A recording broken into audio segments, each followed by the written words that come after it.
নমস্কার বন্ধুরা, সুস্বাগতম আপনাদের ডিফেন্স এরে বাংলায়, যেখানে আমরা ভারত তথা বিশ্বের সমস্ত দেশের ডিফেন্স সম্পর্কিত কিছু লেটেস্ট খবর আপডেট করে থাকি। চলুন তবে দেখে নেওয়া যাক এই মুহূর্তের কিছু গুরুত্বপূর্ণ ডিফেন্স সম্পর্কিত খবরগুলি। ভারতীয় যুদ্ধ বিমানে যুক্ত হতে চলেছে air two air digital map. এবার বায়ুসেনাকেও আরও সুরক্ষিত করার উদ্যোগ নিল কেন্দ্রীয় সরকার। বায়ুসেনার যুদ্ধ বিমানকে কোনো দুর্ঘটনা বা বিপদ থেকে রক্ষা করতে সংযোজন করা হচ্ছে এক নতুন ব্যবস্থার। বায়ুসেনার সহায় হতে চলেছে air two air digital map. সম্পূর্ণ দেশীয় প্রযুক্তিতেই তৈরি হবে এই ডিজিটাল ম্যাপ। কেন্দ্রের তরফে জানানো হয়েছে, বায়ুসেনার যুদ্ধবিমানগুলিতে এক ধরনের নতুন ডিজিটাল ম্যাপ সংযোজন করা হবে। উড়ানের সময় ককপিটের ডিসপ্লে বোর্ডে চোখ রাখলেই আকাশপথের যাবতীয় তথ্য পেয়ে যাবেন পাইলট। আকাশপথে যদি কোনো বাধা বিপত্তি বা বিপদের আশঙ্কা থাকে তা ম্যাপে ফুটে উঠবে। উন্নত নেভিগেশন সিস্টেম কাজে লাগিয়ে তৈরি করা হয়েছে air two air digital map. উন্নত যুদ্ধবিমানের সেন্সরের মতোই এটি নিখুঁত তথ্য দেবে পাইলটকে। তবে এয়ার টু এয়ার ডিজিটাল ম্যাপের কাজ এখানেই শেষ নয়। যুদ্ধ পরিস্থিতিতে এই ম্যাপ পাইলটকে নিয়মিত অ্যালার্ট দেবে।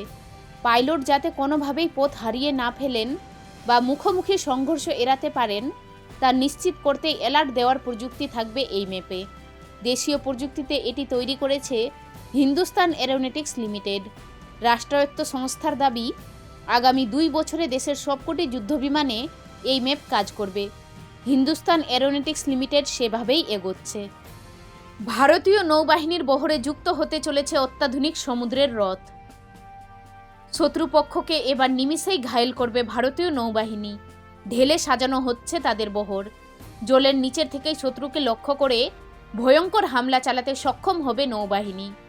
বাহিনীকে আরও আধুনিকীকরণের পথে আরও এক কদম হাঁটতে চলেছে কেন্দ্র।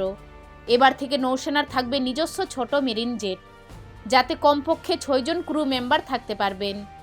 লিথিয়াম আয়ন ব্যাটারি দ্বারা চালিত হবে এই বিশেষ যুদ্ধযান। প্রতিরক্ষা মন্ত্রকের একটি সূত্রের তরফে এমনটাই জানানো হয়েছে। প্রতিবেদন অনুসারে এগুলি সমুদ্রের রথ এবং মিডগেট সাবমেরিন নামেও পরিচিত। তথ্য অনুযায়ী এই ছোট সাবমেরিনগুলি একসঙ্গে কমপক্ষে 6 জনকে বহন করতে সক্ষম হবে এবং ডুবুরিরাও এতে বড় সিলিন্ডার বহন করতে পারবেন, যাতে তারা দীর্ঘ সময় ধরে জলের নিচে থাকতে পারে।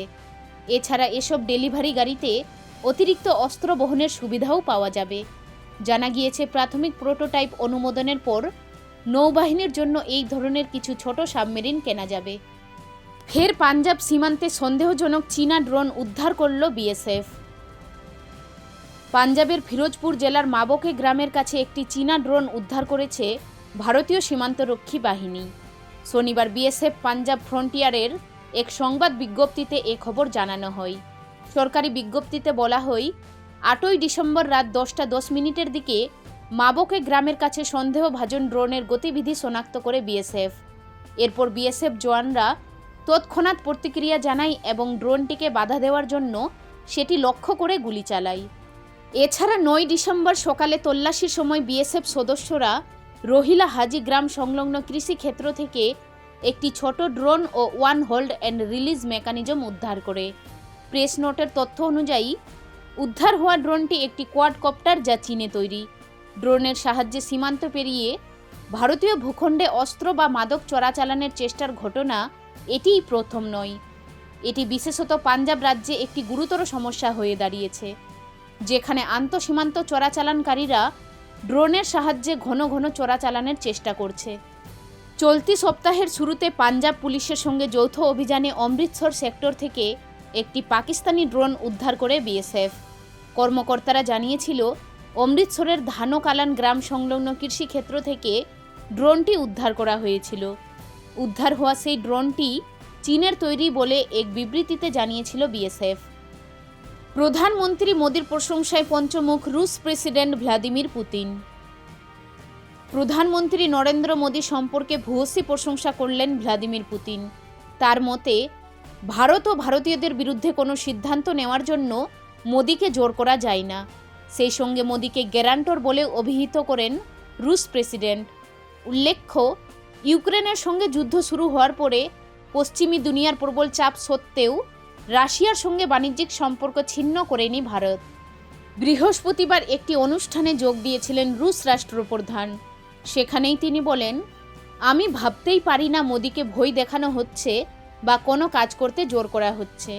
মাঝে মাঝে তো অবাক হয়ে যাই, ভারতের স্বার্থ রক্ষার জন্য এতখানি দৃঢ় অবস্থান কি করে বজায় রাখেন মোদি। শুধু ভারতের স্বার্থ রক্ষা নয়, ইন্দো রাশিয়া দ্বিপাক্ষিক সম্পর্কেও মোদির গুরুত্বপূর্ণ ভূমিকা রয়েছে বলে মনে করেন পুতিন। তার মতে সব দিক থেকেই দারুণ উন্নতি করেছে ভারত ও রাশিয়ার দ্বিপাক্ষিক সম্পর্ক, আর এই সাফল্যের মূল গ্যারান্টর হলেন মোদি। তার নীতির ফলেই এই অগ্রগতি। আন্তর্জাতিক ক্ষেত্রে যে কয়েকজন সমমনস্ক নেতার নাম আমি সবসময় উল্লেখ করি, তার মধ্যে অন্যতম হলেন মোদি। ভারত ও রাশিয়ার বাণিজ্যিক সম্পর্কে ব্যাপক উন্নতির কথাও উঠে আসে পুতিনের মুখে। বন্ধুরা, আপনাদের যদি এই ভিডিওটি ভালো লেগে থাকে তাহলে অবশ্যই একটি লাইক করে দেবেন। আর হ্যাঁ, যদি আপনারা আমাদের চ্যানেলে নতুন হয়ে থাকেন তাহলে অবশ্যই চ্যানেলটিকে সাবস্ক্রাইব করে পাশে থাকা বেল আইকনটিকে প্রেস করে দিন। ধন্যবাদ।